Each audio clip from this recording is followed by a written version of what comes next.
Pul topmayman. Ramzan Qodirov aytganday Alloh dayod. Assalomu alaykum. Va alaykum assalom. Bir oyda necha pul topasiz?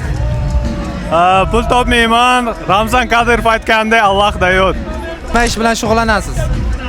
Blog yuritaman Instagramda o'zbekcha lичный blog, xos challenge boshlaganman. 30 kunlik har kuni qanaqadir sport yoki jinnilar bilan shug'ullanaman. Qiz bolalarga nisbatan red flaglaringiz, ya'ni hozirgi kunda qizlarda nima yetishmayapti? Qizlarda hozir ko'p qizlar merkantilniy bo'lib ketgan, pulga o'ch bo'lib ketgan. Masalan, siz hali xotinlikka olmasangiz ham u qiz sizga nima deydi, talablarni qo'yishni boshlaydi. Unga pul bering, bunga pul bering, komfort taksi chaqirib bering. Bu muammolar hammada bor.